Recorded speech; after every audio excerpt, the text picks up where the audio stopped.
Hey guys, it's off time. Hope you're keeping well. Today I'm going to be doing another tips and tricks video. This one is going to be around how you can prepare yourself for a public NFT mint. What I'm going to be going into is how to figure out which function you'll want to call from EtherScan if you want to mint directly from the contract, how you figure out the variables that you're going to put into that function, and then also how you can pre-send a transaction before the mint opens with all of the correct presets, ready to speed that transaction up just as the mint opens. So hopefully you can get your transaction in the block ahead of everyone else.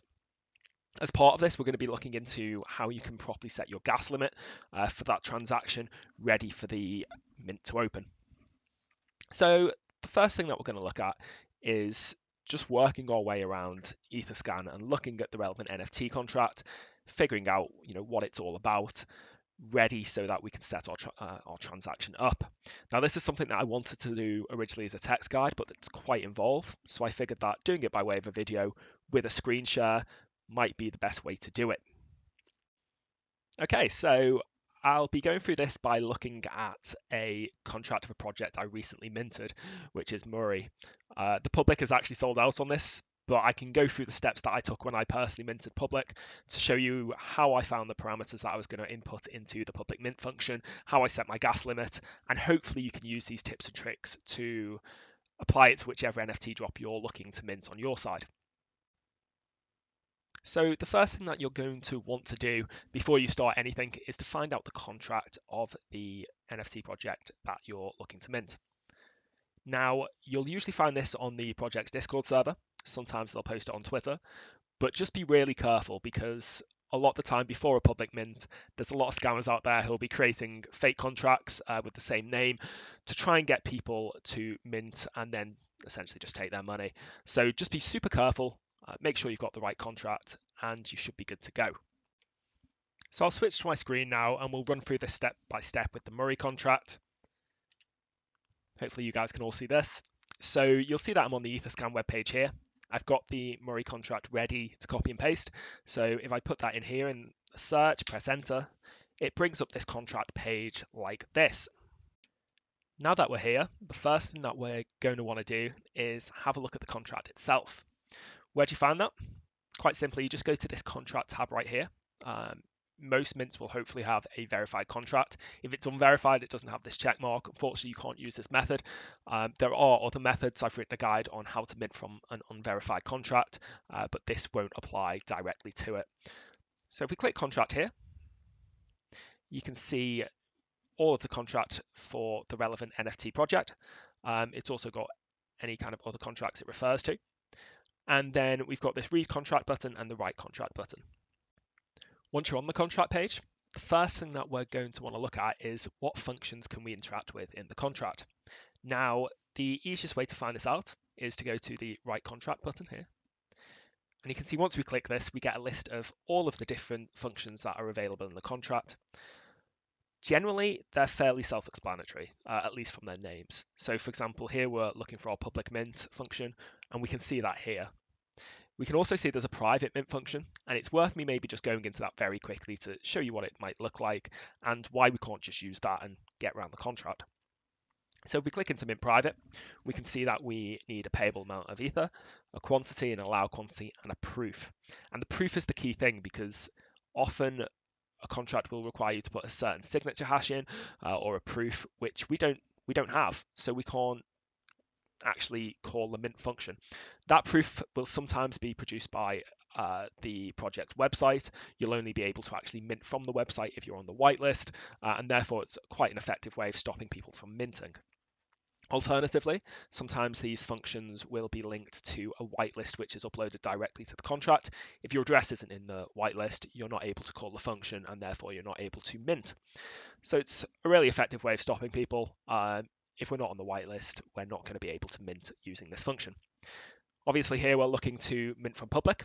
So the key function that we want to click is this one here, mint public. Now that we've clicked mint public, we can see that there's two different arguments. First one is the payable amount in ether, and the second is the quantity. Now, before we just start putting in random amounts here, we're going to need to know exactly how much it's going to cost per NFT and also whether there's any restrictions around the amount that we can mint. Often NFT contracts will put a limit on the number of, for example, NFTs per wallet or NFTs per transaction. And we want to make sure that we don't fall foul of that when we're setting up our transaction, which might cause the transaction to fail. So where do we find out this information?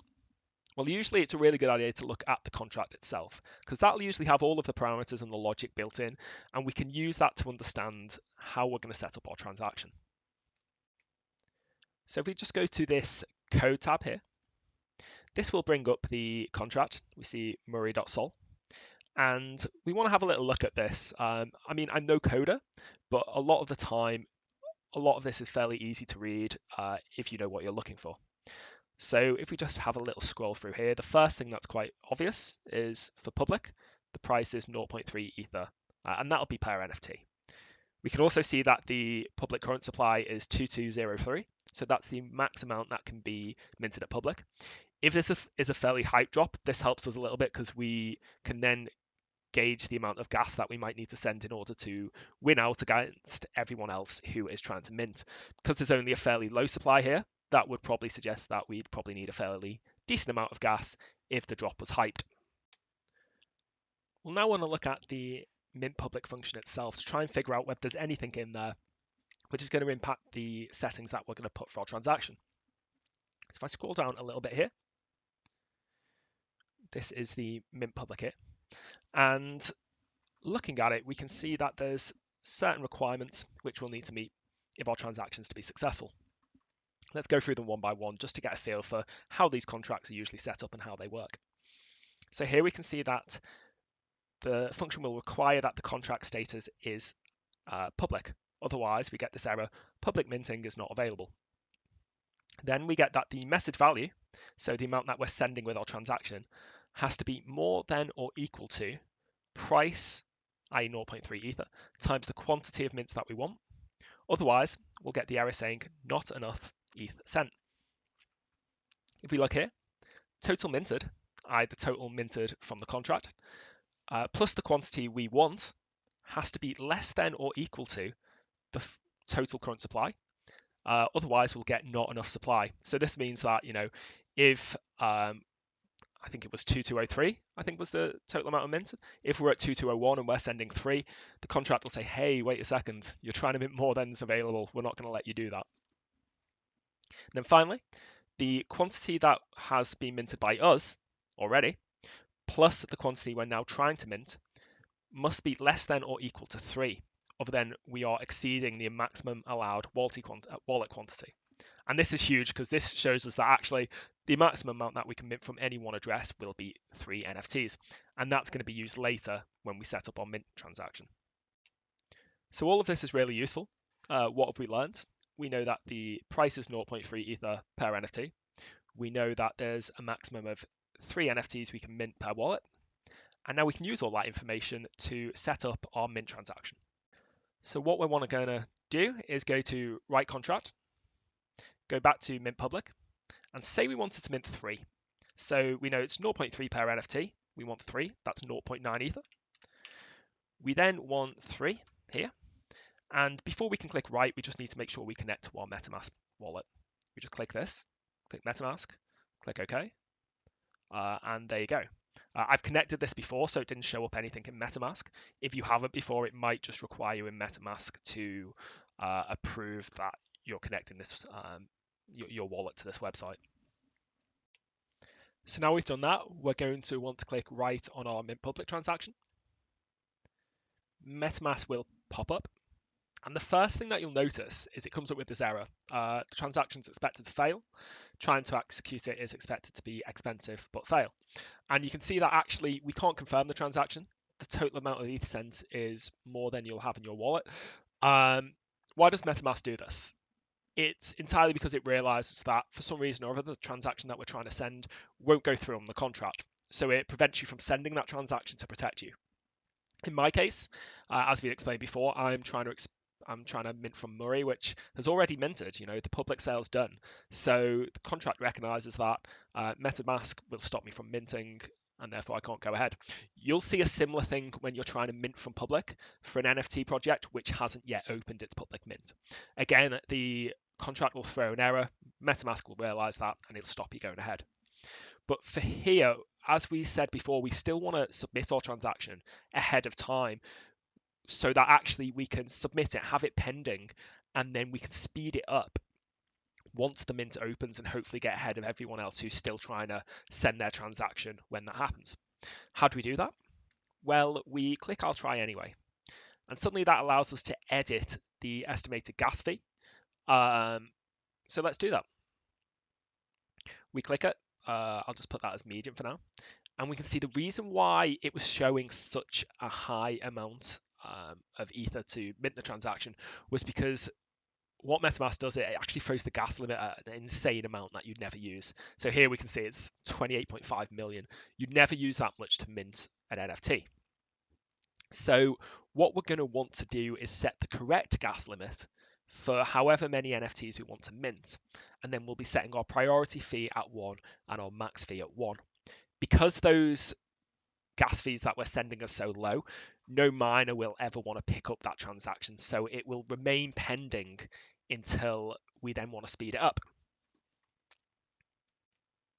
So how do we know what gas limit we want to put in? Well, there's a few different ways you can usually find this out.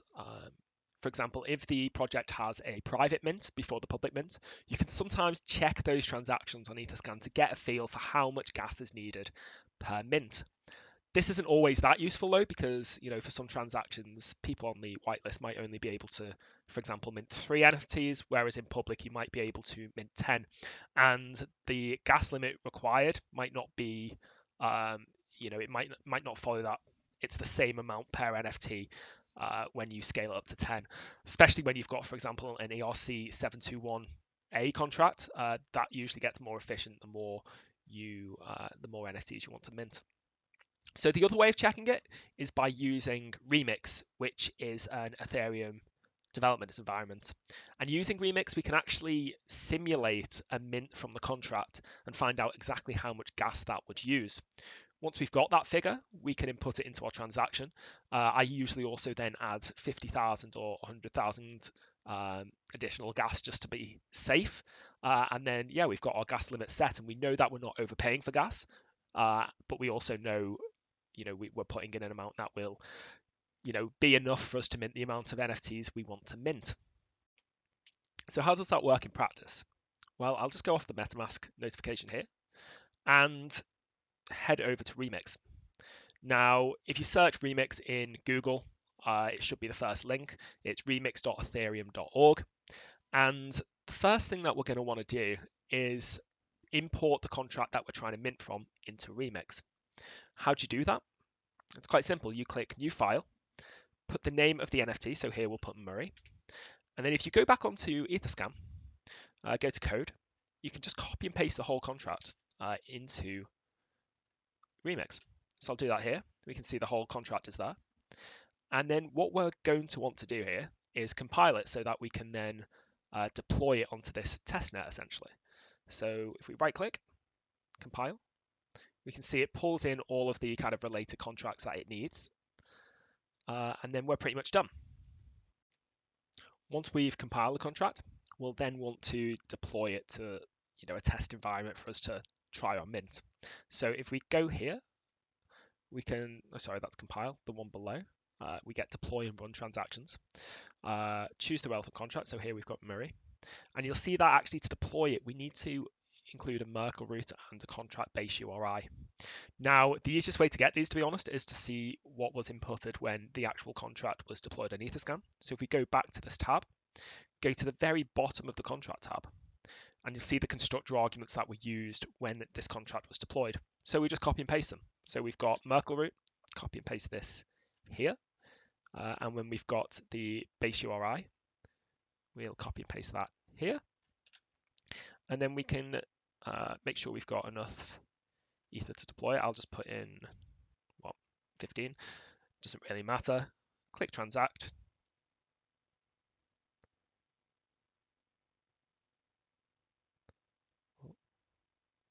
Try again. I think it's because I put the Ether in there that didn't work.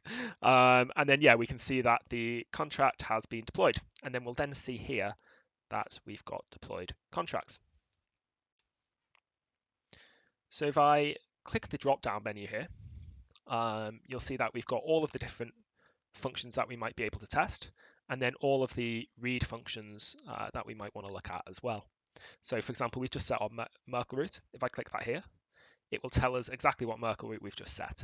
So this is really fun. You can play around with the contract in a safe environment and see how it works. So say we wanted to test our mint public. We put our quantity in. We already know that the amount we need to send is 0.9 ETH. So, I'll just put that as 1 here and press 3. I click transact, but actually, look, it doesn't work. And it's coming back because public minting is not available. So the key thing to note is before you kind of start playing with your mint transaction, you need to set up the contract as if it was live to allow you to do that. So how do we do that? Well, there's a few different things. First, we're going to want to make sure that we set the right fee for the transaction. So we know it's 0.3 Ether. So we go back to Murray House. We go to read contract. We go to price. We can see that that should be this amount. So we'll copy and paste that in here. We'll go to set price and set that price right there.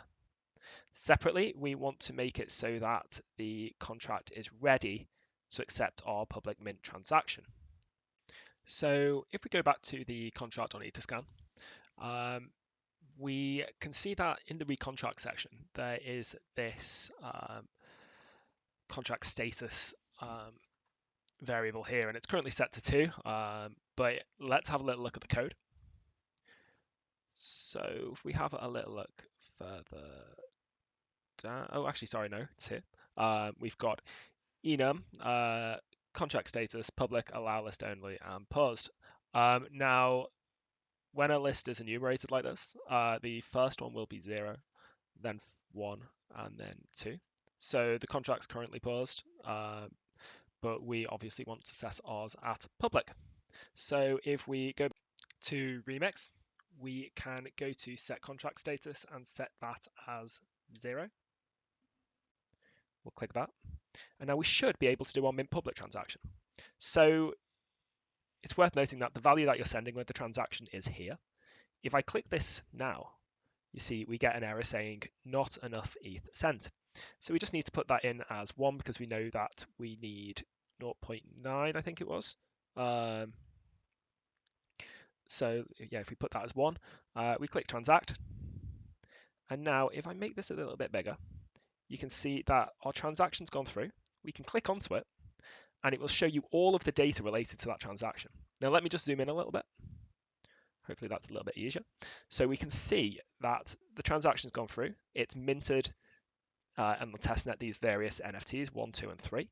But then the key thing is it shows us our transaction cost, 108,000 gas, nearly 109,000. So that will be the gas limit that we need to use when we are starting our MetaMask transaction.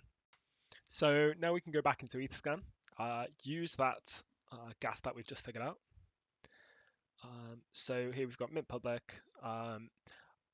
The wallet that I'm using for this demonstration does not have a huge amount of ETH in it. So just for demonstration purposes, I'm going to change that to 0.1. It should be 0.9. I will click right. I need to connect my wallet. I'll do that quickly. Click right. So this should be 0.9 as I say, but we still get this error. I will try anyway. We go to edit. Now, as I say, we knew that the gas fee was going to be 108,000. Round it up to say 200k, just so that we are giving ourselves a bit of room, make sure that we're not underspending on gas. What we don't want to happen is that we put too little gas and then the transaction runs out of gas. So always add a little bit more just to be safe. And then as I say, we put our priority fee as 1, max fee as 1, and you can now see that we can save that and we can actually confirm the transaction. So that's therefore allowed us to submit the transaction even though the contract is still not open. Now, the key thing to note here is that this transaction shouldn't go through. At 1 Gwei, it won't be attractive to any miners, so they won't pick it up. So if we click confirm on this one, I'm certainly hoping this one won't go through.